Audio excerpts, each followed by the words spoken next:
Selamat pagi, bertemu kembali dengan saya Patian. Hari ini kita akan membahas tentang keberagaman suku, agama, ras, dan antar golongan dalam bingkai Bhinneka Tunggal Ika bab 4 di kelas 7 ini. Kita sebagai warga negara Indonesia menyadari bahwa kita memiliki keberagaman yang sangat luar biasa sekali. Untuk itu, pembelajaran hari ini kita bertujuan agar kita mengetahui, menghargai, dan dapat ciptakan suasana yang benar-benar damai dan agar kita bisa memaknai setiap perbedaan itu dengan sebaik mungkin. Maka dari itu pembelajaran PKN ini sangat penting bagi kalian karena kalian di SMP 101 ini memiliki keberagaman yang sangat-sangat banyak sekali. Perlu yang kalian ketahui bahwa teman-teman kalian di kelas 7, di kelas 8 atau kelas 9 memiliki agama yang berbeda-beda, bahkan memiliki ras yang berbeda juga, bahkan dari suku yang berbeda juga. Maka dari itu, ketika kalian bersekolah di SMP 101 ini, kalian sebenarnya sudah mengerti tentang arti sebuah keberagaman dalam bingkai Bhinneka Tunggal Ika.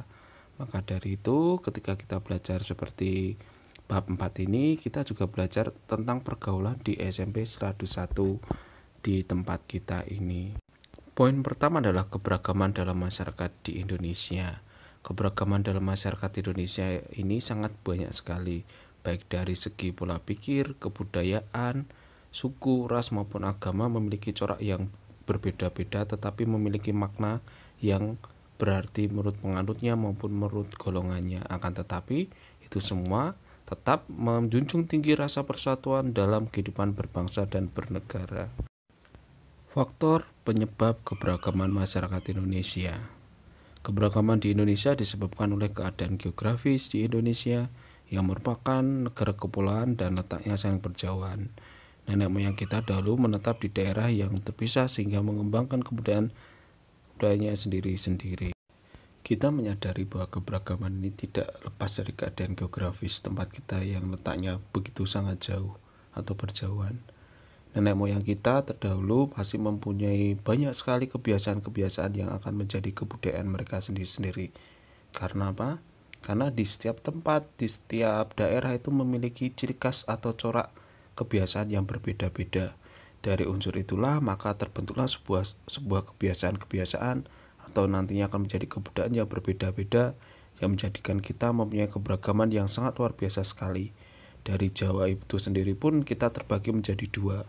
Dari Jawa dengan Sunda, dan Jawa pun terbagi menjadi tiga, dari Jawa Tengah, Jawa Jogja, dan Jawa Timur. Itu menjadi tolak ukur atau menjadi corak yang sangat luar biasa sekali yang menjadikan kita itu menjadi beragam akan kebudayaannya sendiri-sendiri. Selain corak atau kebiasaan yang berbeda-beda, kita juga memiliki banyak bahasa yang berbeda-beda. Baik Jawa itu ada beda berbagai macam, ada Jawa halus atau Jawa kromo atau Jawa kasar. Baik penggunaan bahasa Jawa di Jawa Timur atau di Jawa Jogja atau Jawa Tengah juga memiliki logat yang berbeda-beda. Maka dari itu, ketika kita bicara tentang letak geografis di setiap daerah, maka terdapat sebuah kebudayaan yang berbeda-beda. Baik di Sumatera, Jawa, Kalimantan, Sulawesi maupun Irian Jaya, setiap suku atau setiap daerah itu memiliki kebiasaan yang berbeda-beda dan membentuk sebuah corak kebudayaan yang sangat karakteristik dengan daerahnya masing-masing. Hal itu kita bisa melihat dari mana? Bisa dilihat dari pakaian adat, rumah adat yang terdiri dari di berbagai daerah atau di berbagai macam provinsi yang sangat berbeda-beda bentuknya. Untuk itu, apakah kita harus bangga? Ya jelas pasti kita harus bangga karena hanya ada satu negara yang di dunia ini yang memiliki banyak sekali kebudayaan, baik dari pakaian, baik dari bahasa, baik dari kebiasaan, baik dari rumah adatnya, itu hanya ada di Indonesia. Maka Indonesia itu sering disebut sebagai surganya kebudayaan di dunia, karena setiap kebudayaan yang di Indonesia itu menjadi patokan bagi bangsa-bangsa zaman dahulu sebagai salah satu unsur untuk perkembangan suatu bangsa. Ketika kita bicara seperti itu, coba kalian bisa melihat di relief-relief di candi-candi yang ada di Indonesia itu menceritakan tentang kebudayaan kita yang sangat luar biasa dan melebihi dari kebudayaan-kebudayaan bangsa lainnya. Bahkan akhir-akhir ini ada sebuah penelitian yang menyatakan bahwa Indonesia itu adalah Atlantis atau kota Atlantis yang hilang. Dari segi keberagaman kebudayaan, dari segi kerabangan geografis, hewan, kekayaan hayati maupun berbagai macam bukti yang menunjukkan bahwa Indonesia itu adalah Atlantis atau kota yang hilang. Apakah kita sangat bangga dengan sebutan tersebut? Jelas kita harus bangga, karena dengan adanya perbedaan letak geografis, perbedaan kebiasaan, perbedaan tata bahasa, kebudayaan itu menjadikan kita itu menjadi salah satu negara yang memang diakui sebagai negara yang memiliki kebudayaan yang luar biasa di masa lampau maupun di masa sekarang. Maka faktor-faktor yang menyebabkan adanya keberagaman itu terbagi menjadi 5 faktor. Yang pertama adalah letak strategis wilayah Indonesia, yang kedua adalah kondisi negara kepulauan, yang ketiga adalah perbedaan kondisi alam, yang keempat adalah keadaan transportasi dan komunikasi, dan yang kelima adalah penerimaan masyarakat terhadap sebuah perubahan yang baru. Letak strategis wilayah Indonesia terletak di antara 2 benua dan 2 samudra. Pasti kalian sudah mengetahui 2 benua dan 2 samudra itu apa aja. Yang pertama adalah benua Asia, yang kedua adalah benua Australia. Dan selanjutnya adalah 2 samudra, yaitu Samudra Pasifik dan Samudra Hindia. Maka dari itu, ketika kita bicara tentang 2 letak benua dan 2 letak samudra, itu menjadikan Indonesia menjadi garis tengah atau garis imajiner yang dikatakan sebagai jalur emasnya sebuah perdagangan. Dalam zaman dulu atau masa lampau, jalur emas perdagangan ini menjadikan tempat mengumpulnya semua bangsa yang ada di dunia untuk melakukan transaksi. Ketika mereka melakukan transaksi, maka mereka juga menempatkan dirinya sebagai orang atau penduduk atau rakyat yang menyebarkan kebudayaannya mereka masing-masing. Maka akulturasi kebudayaan antara pendatang dan orang pribumi itu terjadi ketika ada percampuran atau alkulturasi, maka terjadilah sebuah kebudayaan baru yang sering kita lihat di masa sekarang ini. Yang kedua adalah kondisi negara kepulauan, terdiri dari banyak pulau. Terakhir, Pak Jokowi menyebutkan sekitar 1.400 pulau yang ada di Indonesia. Dan di setiap pulau itu terdiri dari banyak sekali kebiasaan. Karena apa? Karena setiap orang yang mendiami sebuah pulau itu mempunyai ciri khas atau mempunyai kebiasaan yang berbeda-beda. Maka karena mempunyai kebiasaan yang berbeda-beda, mereka tidak tahu kebiasaan dari pulau lain, timbullah tidak kesamaan dari pulau lain itu menimbulkan sebuah kebiasaan yang berbeda-beda. Timbulnya kebiasaan yang berbeda-beda inilah yang menjadikan kita itu memiliki corak maupun kebudayaan yang sangat beragam sekali. Dari pulau satu dengan pulau yang lainnya, pasti hampir 50% itu memiliki perbedaan yang sangat mencolok. Yang selanjutnya adalah perbedaan kondisi alam. Kondisi alam yang berbeda seperti daerah pantai, pegunungan, daerah subur, padang rumput, pegunungan, dataran rendah, rawa, dan lautan. Nah, dari situ kita bisa melihat sebagai contoh, kalian bisa melihat aktivitas orang-orang di daerah Wonosobo atau tepatnya di Dieng. Pasti akan berbeda dengan aktivitas orang-orang yang ada di daerah pesisir pantai selatan, contoh di pantai Depok. Tidak akan kalian mendapatkan orang yang ada di pantai Depok itu menggunakan pakaian-pakaian yang serupa dengan orang-orang di dataran tinggi Dieng.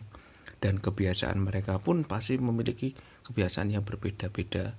Kebanyakan di pesisir pantai pasti mereka akan menjadi orang yang memiliki mata pencaharian sebagai nelayan atau sebagai pengusaha tambak ikan yang ada di sekitar pantai.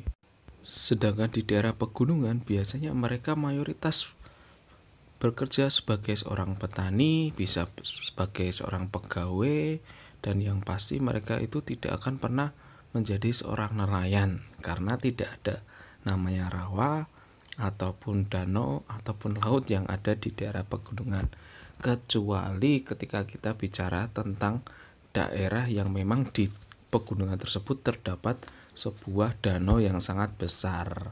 Maka dari itu kondisi alam sangat mempengaruhi kebiasaan yang ada di sekitar mereka dan membentuk sebuah kebudayaan yang berciri khas masing-masing. Yang keempat adalah keadaan transportasi dan komunikasi. Kemajuan sarana transportasi dan komunikasi juga mempengaruhi perbedaan masyarakat. Karena apa? Ketidaktersediaan transportasi dan komunikasi yang baik, maka segala informasi yang mereka dapat atau orang-orang dapat akan sangat berkurang, apalagi tentang pembaruan-pembaruan yang ada di daerah-daerah lain. Maka dengan adanya transportasi yang baik dan komunikasi yang baik, setiap daerah yang memiliki hal tersebut akan lebih berkembang kebudayaannya dan lebih berkembang pola pikirnya.